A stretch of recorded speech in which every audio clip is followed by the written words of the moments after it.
추석 명절 하나님의 은혜 안에서 여러분 잘 보내셨는지 모르겠습니다. 가정에 하나님의 은혜가 있어서 형통하고 복됨이 자자손손 이어지기를 저도 기도하고 소망합니다. 오늘 우리가 읽은 말씀은 제사장에게 요구되는 규례에 대한 이야기한 대목입니다. 그러니까 누구보다도 하나님을 가까이에서 섬기는 제사장에게는 일반 사람들에게 요구되는 것보다 더 높은 수준의 어떤 성결을 요구하고 있다는 걸 알 수가 있습니다. 왜냐하면 그들은 하나님을 가까이에 모시기 때문에 하나님의 거룩함을 훼손해서는 안 됩니다. 하나님의 거룩함을 더럽혀서도 안 되고요. 그렇기 때문에 일상생활에 적정한 제한을 두게 되었습니다. 그래서 제사장들은 오늘 여러분 읽은 말씀이 좀 제가 봐도 어려운데 여러분은 어떻게 읽었는지 모르겠습니다만은 이 이야기는 살부치, 그러니까 직계 가족의 장례식에는 갈 수 있다, 이런 말입니다. 제사장은. 그러나 그 외의 사람들은 제사장으로 복무를 하는 한 갈 수 없다, 제한을 받는 거예요. 그리고 결혼을 하는데도 아무나 할 수 없다. 가려서 해야 된다. 깨끗한, 누가 봐도 문제되지 않을 그런 여인하고 결혼을 해야 된다라고 그렇게 얘기를 하는 겁니다. 제사장 중에서 또 뽑히는 대제사장이 있는데 이 대제사장 같은 경우는 더 높은 수준을 요구합니다. 부모님이 돌아가셔도 장례식에 못 간다. 대제사장으로 있는 기간 동안에는 성막을 지켜야 된다라고 얘기하고 있고요. 그리고 대제사장 같은 경우는 반드시 처녀 아니고는 결혼해서는 안 된다. 흠 없는 사람과 결혼을 해야 된다라고 그렇게 얘기를 하고 있고, 이 머리에서부터 발끝까지 흠결이 있어서는 안 된다라고 그렇게 제한을 하고 있고 더 높은 수준을 요구하고 있다는 걸 알 수 있습니다.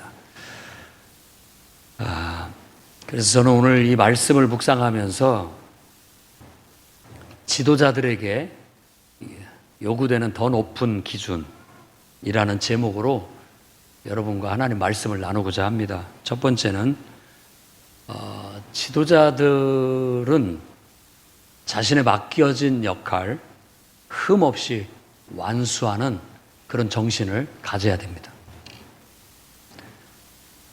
제사장이 하나님께 제사를 드리기 위해서 특별히 하나님이 선택한 사람이라고 그렇게 얘기를 합니다. 그러니까 출처가 누구냐? 사람들의 인기 투표가 아닙니다. 하나님이 선택하시는 거예요. 그러니까 교회 안에서 일꾼의 가장 기본된 정신은 하나님이 택해서 하나님이 세웠다라는 정신입니다. 우리 안에 그게 있어야 돼요. 이 핵심이 흐지부지 돼버리면 이건 세상 일이 돼버립니다.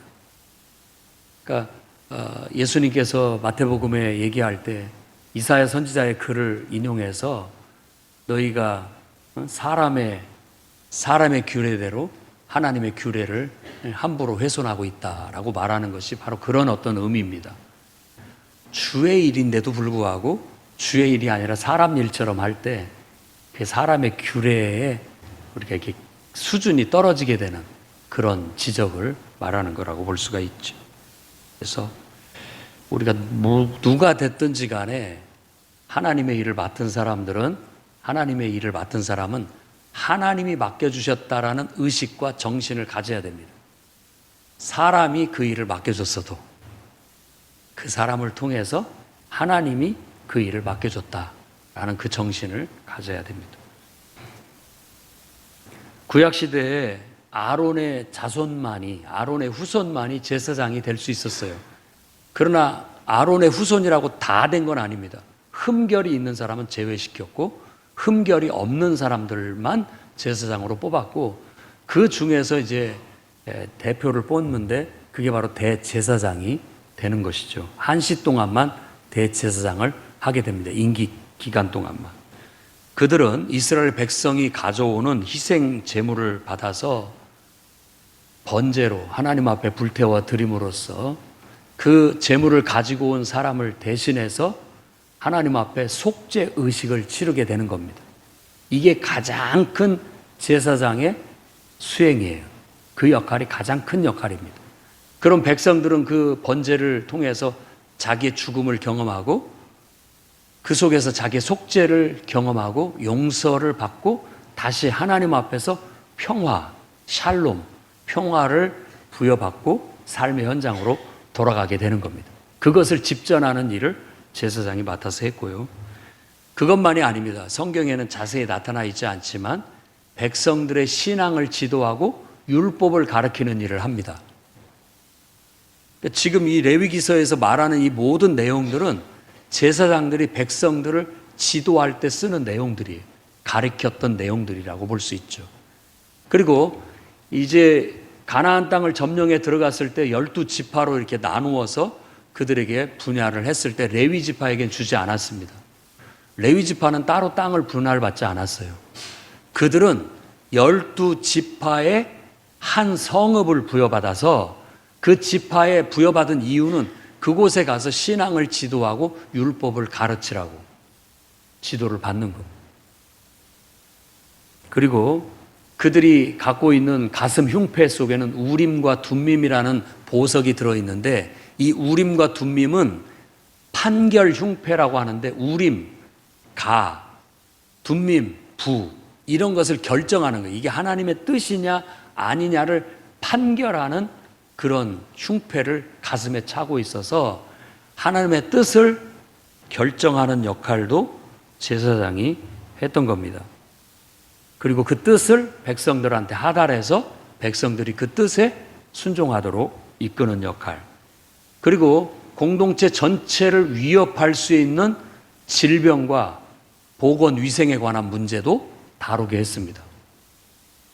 그리고 백성들 간에 벌어지는 여러 가지 재판을 필요로 하는 일들에도 관여를 했습니다. 율법을 가르치다 보니까 그 율법에 맞춰서 판결을 해야 하는 역할을 했던 것이죠. 그리고 무엇보다도 백성들을 축복할 수 있는 권한을 부여받았습니다.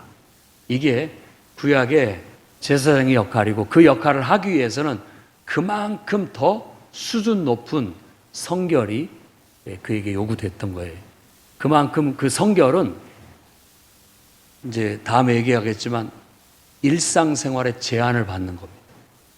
하나님을 가까이 하고 하나님의 일을 하는데 초점을 맞추다 보니까 그것에 거치는 모든 일상사는 뒤로 다 처지게 되도록 그렇게 요구를 받게 된 겁니다. 자, 우리가 많이 헷갈립니다. 오늘날 어떤 사람들은 바로 그 제사장의 역할을 오늘날 목회자가 하고 있다라고 그렇게 얘기를 합니다. 근데 성경을 보면 정확히 말씀을 드리자면 바로 이 제사장의 역할은 예수 그리스도의 제사장적 사명을 예표하는 겁니다. 그러니까 이 제사장의 역할을 바로 이 땅에 인간으로 오신 하나님인 예수 그리스도께서 다 수행을 하신 거예요. 그 수행의 속죄 제사가 바로 십자가였던 것이고 그 자신이 한 마리의 희생 양이 되셨던 것이고 그 자신이 대제사장이 돼서 그 역할을 함으로써 바로 인류를 향한 속죄제를 드리게 되었던 것으로 그렇게 얘기를 합니다. 그리고 더 나아가서 그의 몸된 교회가 바로 예수 그리스도의 제사장적 사명을 이어받아서 이 땅에서 감당한다라고 가르칩니다. 그래서 베드로는 바로 너희가 왕 같은 제사장이다. 세상을 향해서 속죄의 복음을 전하고 죄사함의 복음을 전하고 하나님의 아름다운 덕을 너희가 선전해야 된다. 선포해야 된다. 전파해야 된다라는 제사장적 사명을 교회가 감당하고 있다고 말하고 있는 거예요. 엄밀한 의미에서는 목회자하고 연결시키지 않습니다. 예수 그리스도와 연결시키고 있고 그의 몸된 교회와 연결을 시키고 있는 거예요. 그래서 그의 몸된 교회는 왕 같은 제사장적 사명을 수행을 해 나가야 됩니다. 그 사명을 수행해 나가기 위해서 복음을 전하는 그 사역 속에서 세움을 입은 영적 지도자들이 세워지게 되는데, 우리가 요즘 쓰는 말로 목사가 그 사명을 수행하는데 제일 앞장선 지도자로 그렇게 말을 하고 있습니다. 가만히 보십시오. 제사장이 하는 일들을 다 보면 목사가 하는 일이 그 일과 거의 같습니다. 예배를 집전하고, 그리고 성도들을 신앙으로 지도하고 말씀을 가르치고, 또 성도들이 영적으로나 모든 생활면에 있어서 문제가 발생하면 상담하고 적절하게 말씀으로 처방해서 영적으로 건강하게 복되게 살아갈 수 있도록 이끌어주고, 제반적인 모든 일들을 총괄하는 역할을 교회 한 지도자가 하고 있는데, 시대마다 좀 약간의 용어는 차이가 있을 수 있으나 오늘날은 우리나라에서도 대부분 그냥 목사라고 그 역할을 지칭하고 있습니다. 그걸 목회라고 하는 거죠, 목회. 그리고 그 일들을 수행해 나가는데 목사 혼자서 하는 게 아닙니다. 교회가 그 일을 다 같이 할 수 있도록 목회자는 그 역할들을 분담해서 위임하게 되는 겁니다. 분담해서 위임하게 돼서 교회 직분자들을 세우게 되는 거예요. 그래서 교회의 목회자는 신앙을 가르치고 또 일꾼으로 세워서 목회자가 해야 할 제사장적 역할을 다 위임함으로써 모든 성도가 다 제사장적 사명을 일부분을 맡아서 그 역할을 수행하도록 그렇게 지도하고 가르칩니다. 그래서 교회를 예수님의 몸된 교회라고 얘기를 하고 있는 겁니다. 우리가 그 역할을 제대로 이해했다면 우리는 이제 자기에게 맡겨진 역할이 있다는 걸 이해해야 됩니다. 모든 구성원들은 다 자기에게 맡겨진 역할이 있어요. 그 역할을 충실히 수행하는 것이 우리의 사명이에요. 흠 없이 해야 됩니다. 어떤 정신으로? 바로 사도행전 20장에 사도 바울이 고백한 것처럼, 사도 바울은 3차 전도 여행을 마치고 3번에 걸친 전도 여행을 마치고 이제 로마로 가기 위해서 모든 교회의 지도자들과 다시 만날 수 없을지도 모른다라는 그런 애감을 통해서 지도자를 모여놓고 그들에게 당부하는 말을 합니다. 고별 설교라고 알려진 내용 중에 한 부분이죠. 내가 달려갈 길과 주 예수께 받은 사명, 하나님의 은혜의 복음을 증언하는 일을 마치려 하면은 나의 생명조차 조금도 귀한 것으로 여기지 아니하노라. 이런 사명감으로 우리는 각자 교회 안에서 자기에게 주어진 제사장적 역할을 수행해 나가야 됩니다. 물론 담임 목회자인 저에게 더 높은 수준의 요구가 있고, 또 구성원들은 각각 믿음의 분량대로, 믿음의 분량만큼의 제각각의 책임감을 가지고 이 역할을 수행해 나가는 그런 일들을 해나가게 되는 겁니다. 그럴 때 우리는 사도 바울과 같은 마음을 가져야 되겠어요. 하나님께서 나를 불렀고 하나님께서 나에게 사명을 맡겨주셨는데 이 사명을 수행해 나가는 데 있어서는 무엇보다도 우선순위를 두고 이 일을 완벽하게 자기 맡은 역할을 수행해 나가야 되겠다라는 그런 마음의 자세를 가지고 여러분들이 교회를 다니고 교회를 섬기지 말고 여러분의 주인 대신 예수 그리스도를 섬기고 예수 그리스도를 따를 수 있는 그런 왕 같은 제사장들이 되시기를 바랍니다. 또 디모데후서 4장 7절에 그가 한 말을 한번 보면, 나는 선한 싸움을 싸웠다. 나의 달려갈 길을 마치고 믿음을 지켰다. 이것은 지금 네로 황제 치하에 순교당하기 직전에 바울이 마지막 자기의 사랑하는 제자인 디모데에게, 그도 사역자였죠, 마지막 편지를 쓰면서 하는 말입니다. 내가 이미 관제와 같이 부은 바 되었다. 이 말은 재물에다가 포도주를 붓는 제사를 관제라고 해요. 내 피가 이제 곧 이와 같이 뿌려지게 될 것이다 라고 얘기를 하고 있는 것이고, 자신이 지금까지 달려온 모든 싸움을 잘 싸웠다라고 얘기하고 있고, 나는 내가 할 만큼 했다, 내 사명을 완수했다라고 그렇게 말하고 있는 거예요. 우리도 마지막 날 하나님 앞에 갈 때 그렇게 고백할 수 있는 그런 왕 같은 제사장들이 됐으면 좋겠습니다. 저도 하나님 맡겨주신 사명 열심히 달려왔습니다. 싸워왔습니다. 이제 이 일을 마치려 하는데 주님 저를 받아주십시오 라고 고백할 수 있었으면 좋겠고, 그의 고백은 이제 나를 위해서는 의의 면류관이 기다리고 있다. 그리고 그날에 나처럼 정말 하나님의 그리스도의 몸으로서 각자 왕 같은 제사장의 역할을 사명으로 알고 수행했던 모든 사람들에게 하나님은 이 면류관을 씌워줄 것이다 라고 확신하고 권면하고 있는 겁니다. 그러니 여러분 맡은 일이 크든 작든 더 중요한 역할을 맡은 사람은 더 높은 수준을 요구하고 있고, 덜 중요한 역할을 맡았다 할지라도 그 역할 자체가 소중함을 알고 여러분 함부로 여기지 않고 귀하게 여기고 목숨을 다해서 그 사명을 감당해 나갈 수 있는 그런 정신으로 하나님을 섬길 수 있기를 주의 이름으로 축원합니다. 두 번째로는 하나님 앞에 구원받고 주님의 일꾼된 자들은 일상사에 지나치게 몰두하지 않아야 됩니다. 그게 성경의 권면이에요. 제사장의 직분을 받은 사람들도 장례식에도 가장 큰 문제죠. 부모 장례식에도 어떤 대제사장은 못 가고, 또 제사장들은 형제들, 직계 형제들 외에는, 직계 가족들 외에는 못 간다. 이런 제약들. 결혼도 내가 좋아하는 대로 내 마음대로 못 합니다. 그런 모든 제한은 일상사에 있어서 어느 정도 하나님의 일을 하기에 초점을 맞춰서 그 모든 것들은 좀 희생될 수 있다. 그런 거예요.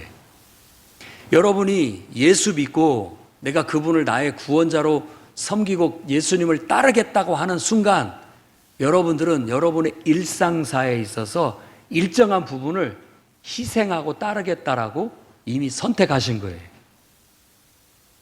그래서 주일날 우리가 어디 잘 못 가잖아요.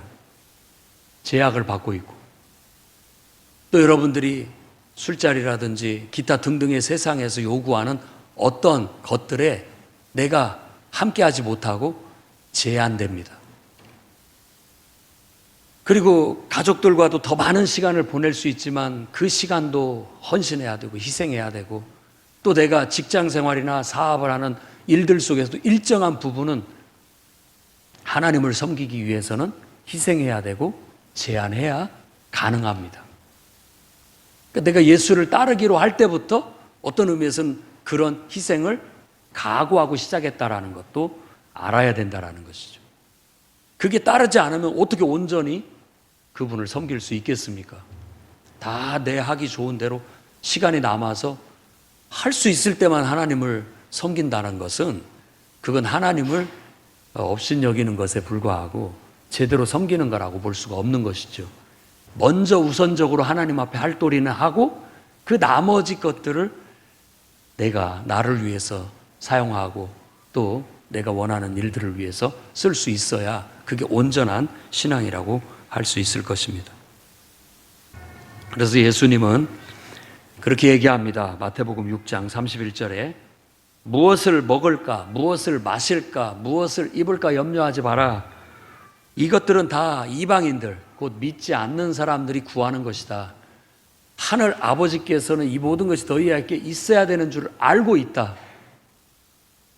알고 있다. 그러니까 너희는 먼저 하나님 나라와 그분의 뜻을 추구하는 의를 구해라. 그러면 이 모든 것은 따라오게 된다. 하나님이 있어야 되는 줄 알기 때문에 내가 먼저 하나님의 일에 초점을 맞추고 그것을 중심으로 해서 내 삶을 일부분의 조각을 띄어서 하나님께 드리고 헌신하게 되면 나머지 것들은 하나님이 채워주신다.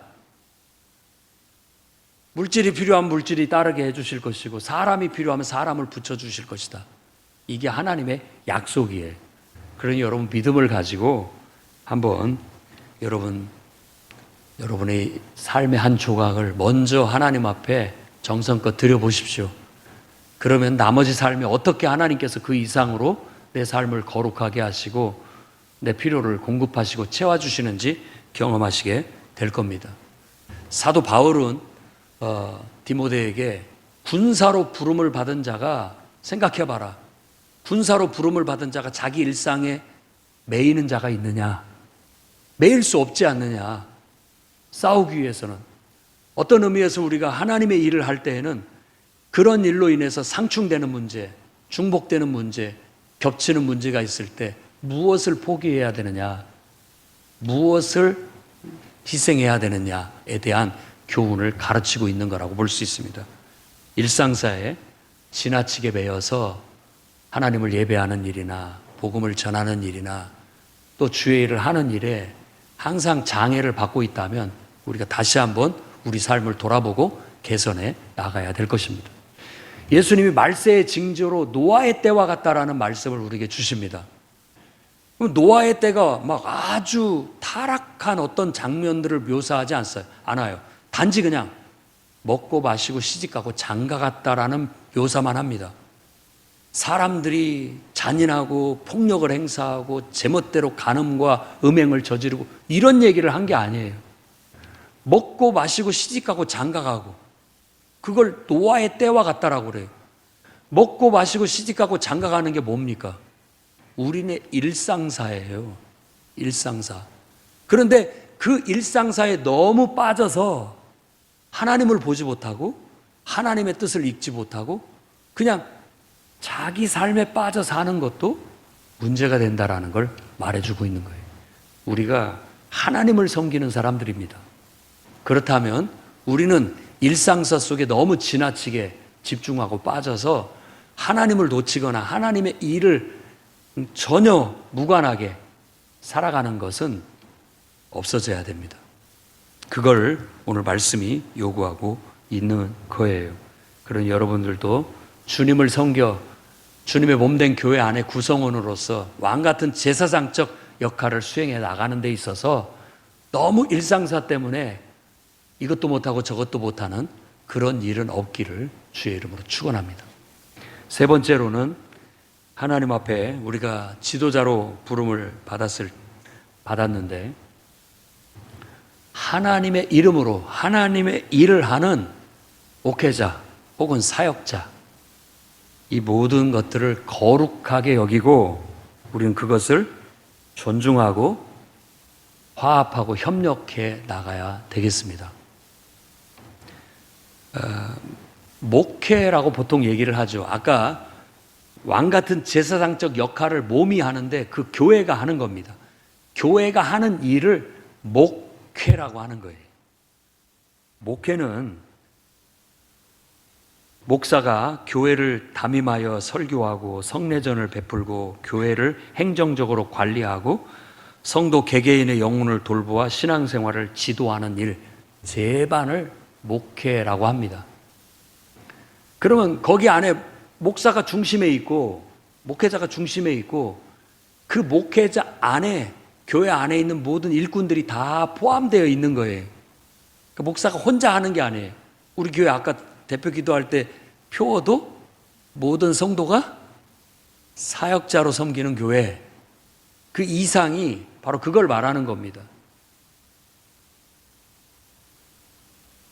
제사장의 역할은 교회가 해요. 그 일을 오늘날은 목회라고 하는 겁니다. 목회. 이 머리는 예수 그리스도고 그 연결고리인 목의 역할을 하는 게 목사예요. 목사는 온 몸과 다 연결을 시키고 있고 모든 지체, 마디, 모든 것과 연결을 해서 한마음 한뜻으로 협응을 할 수 있도록 이끌어주는 총체적인 역할을 하고 있는 것이죠. 그래서 목회자는 더 높은 수준의 선결을 요구받고 있습니다. 더 일상생활에 많이 관여하지를 못합니다. 그래서 가만히 보면은 인권적으로 본다면요, 목회자는 인권 침해를 받고 살아가고 있어요. 제사장을 보세요. 이 굉장한 인권 침해 당하고 있지 않습니까? 응? 그렇지만 하나님의 일의 엄중함과 그 일의 거룩함 때문에 그렇게 하지 않으면 그 일을 제대로 할 수 없기 때문에 그만큼의 높은 수준의 희생과 헌신을 하고 있는 거예요. 그렇게 요구받는 겁니다. 그러나 모든 성도가 다 그렇게까지 헌신하고 봉사할 수는 없죠.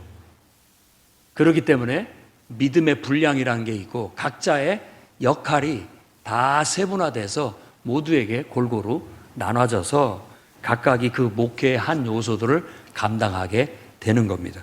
그러니까 따지고 보면 여러분들도 작은 목회자지요. 그리고 작은 사역자 중에 하나입니다. 그만큼 그걸 거룩하게 여기고 귀하게 여기고 우리가 그런 역할을 하는 서로를 존중하고 서로를 화합하고 협력해 나갈 수 있도록 힘써야 되겠어요.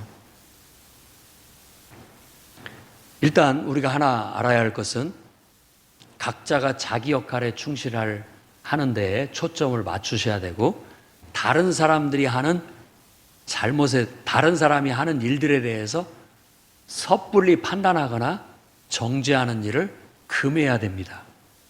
사도 바울도 고린도 교회에 얘기할 때 그런 일이 있었습니다. 고린도전서 4장 1절 말씀을 보면 사람이 마땅히 우리를 그리스도의 일꾼이요 하나님의 비밀을 맡은 자로 여길지어다 라고 얘기합니다. 이 지금 무슨 맥락이 이 바탕에 깔려 있느냐면 고린도 교인들이 바울이라고 하는 사역자를 평가해요. 설교가 시원치 않다. 고린도서를 잘 읽어보십시오. 네 말이 시원치 않다라는 말은 설교가 시원치 않다라는 말이에요. 그리고 네가 정말로 공식적으로 인정받은 사도인지 의심스럽다. 정말 정규 신학 과정을 갖추고 소정의 훈련 과정을 갖춰서 정말로 권위 있게 어디 기관에서 인정받은 목회자인지 의심스럽다. 그런 얘기도 합니다. 그러면서 여러 가지 사역에 대해서 평가하고 판단할 때 사도 바울이 답변하는 내용이 바로 이 4장 얘기예요. 너희가 나를 하나님의 일꾼으로 인정해 주기를 바란다라는 그 바람을 얘기하고 있으면서 그 뒤에 쭉 이어지는 얘기는 나는 너희들이 이러쿵저러쿵 나에 대해서 판단하는 거 크게 관여하지 않겠다. 마음은 안 좋지만 그것 때문에 내가 흔들리지는 않겠다라고 얘기합니다. 그리고 나도 내 스스로가 갖는 자책감이 있잖아요. 나도 그것도 갖지 않는다. 나는 다만 하나님이 세운 일꾼이요 하나님을 위해서 일하고 있는 일꾼으로서 마지막 날 하나님 앞에 가서 하나님의 평가를 받겠다라고 선언함으로써 답변을 합니다. 그게 주의 일을 하는 사람의 중심이 돼야 됩니다. 저나 여러분이나 그 중심은 바로 그게 돼요. 나는 하나님의 일꾼이다. 저도 느누이 이 자리에 서면서 부담감을 갖습니다. 기도하면서 나는 하나님의 종이다. 나는 하나님의 말씀을 대변하러 가는 것이다. 내 사사로운 감정이 섞이지 않기를, 내 사사로운 생각이 묻어나지 않기를, 순수하게 있는 그대로의 하나님의 말씀을 전할 수 있기를 늘 기도합니다. 나는 하나님의 종이다. 여러분, 우리가 주의 종이라고 말하고 그렇게 얘기하는데 바로 그런 여러분들의 존중감이 있는 거죠. 저분은 하나님을 섬기는 종이시다라는 것을 어떤 의미에서 인정하는 거죠. 목회자는 늘 성도들을 섬겨야 된다는 걸 알고 있습니다. 그래서 어떤 의미에서는 성도들을 섬기는 종의 역할을 하는 거예요. 그렇다고 해서 여러분들이 저를 부리는 종으로 세우지는 않았어요. 무슨 말인지 알겠죠?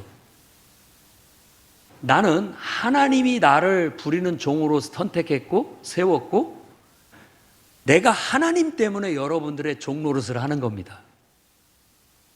하나님이 그렇게 하라고 하니까 여러분을 위해서 섬기고 들어주고 또 상담하고 찾아가고 만나고 전화하고 가르치고 훈련하고 이런 일들을 하는 거예요.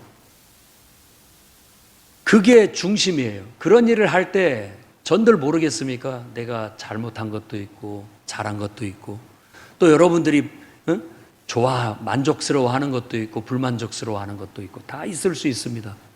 그렇지만 나는 그저 그런 것에 일희일비하면 어떻게 내가 중심을 잡고 주의 일을 하겠습니까? 다 들을 건 듣고 흘릴 건 흘리고 내 마음속에는 오직 하나님의 일을 한다. 그리고 마지막 날 나는 하나님 앞에 가서 평가받겠다.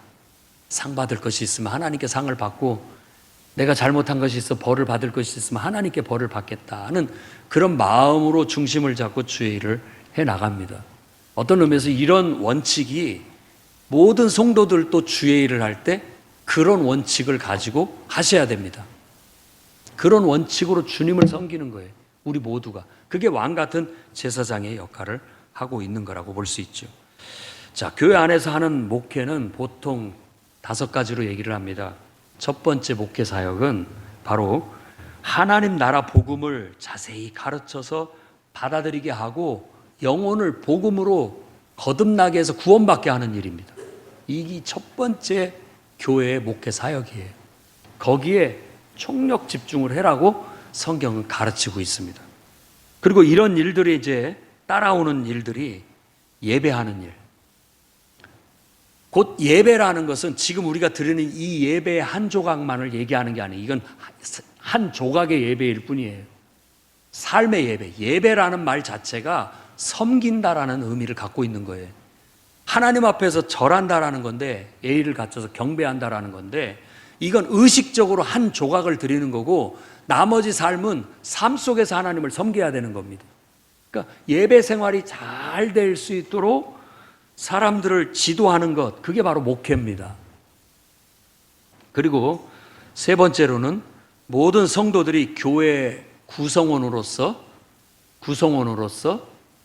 양육을 받고 하나님의 일꾼으로서 훈련을 받아서 세워지게 하는 일, 그게 바로 목회입니다. 네 번째로는 모든 성도들이 다 서로 형제애를 가지고 형제 사랑이라는 그런 관계성을 가지고 서로가 서로와 만남을 가지면서 말씀의 교제를 통해서 신앙을 점검하고 또 도전을 받고 영적으로 성장하고 성숙해 갈 수 있도록 지도하는 게 목회입니다. 그리고 마지막 5번째라고 한다면 모든 성도들이, 모든 구성원들이 받은 은혜가 있어서 왕같은 제사장으로서 교회 안과 밖에서 봉사하고 섬김으로써 우리를 창조하신, 나를 구원하신, 나를 왕같은 제사장으로 삼아주신 그 하나님을 영화롭게 하는 것이 궁극적인 목적이고 그게 바로 목회라고 할 수 있는 겁니다. 그래서 우리는 다 같이 함께 사역자로서, 목회자로서 협력해서 목회를 해나가고 있습니다. 그러니 우리가 서로를 하나님의 일꾼으로 존중합시다. 그리고 서로가 서로에 대해서 화합하고 협력하려고 힘씁시다. 데살로니가 교회에 바울이 쓴 편지에는 형제들아 우리가 너희에게 구하노니 너희 가운데 수고하고 주 안에서 너희를 다스리며 권하는 자들을 너희가 알고 그들의 역사로 말미암아 사랑 안에서 가장 귀히 여기고 너희끼리 화목해라. 목회 사역을 통해서 모든 사람들이 지도자를 귀하게 여기고 또 구성원들을 귀하게 여기고 그렇게 해야 됩니다. 그렇게 하면서 서로 화목해서 사랑할 수 있도록 분위기를 이끌어가는 게 진정한 목회 사역입니다. 고린도 교회의 한 말입니다. 이 같은 사람들과 함께 일하며 수고하는 모든 사람에게 순종해라. 앞에서 이 같은이라고 말하는 사람들은 누구냐? 아볼로, 디모데 이런 사역자들을 말하는 거예요. 이런 사람들과 함께 일하면서 서로 수고하고 같이 수고를 해주는 거죠. 그리고 함께 순종해라. 이 순종을 비굴한 것으로 생각하지 말고 상대방의 마음을 읽어내고 이해하고 맞춘다라는 뜻이에요. 함께 마음을 맞춰서 일하라는 것이죠. 갈라디아 교회의 한 말입니다. 가르침을 받는 자는 말씀을 가르치는 자와 모든 좋은 것을 함께 해라. 가르치는 자와 가르침을 받는 자들이 서로 좋은 관계 속에서 화합할 것을 말하고 있습니다. 베드로도 똑같은 얘기를 하고 있습니다. 베드로가 하는 말을 한번 봅니다. 젊은 자들아, 이와 같이 장로들에게 순종하고 다 서로 겸손으로 허리를 동이라. 하나님은 교만한 자를 대적하시되 겸손한 자들에게 은혜를 주신다. 이 모든 것 속에 겸손이란 덕목이 없다면 어떻게 이런 일들이 일어날 수 있겠습니까? 목회자라고 해서 여러분들 앞에 목회자니까 제사장처럼 떠받들라. 부끄러운 일입니다. 목회자 입에서 그 말을 한다는 건 저는 부끄럽다고 생각이 듭니다. 성도들 입에서 그런 말이 나와야죠.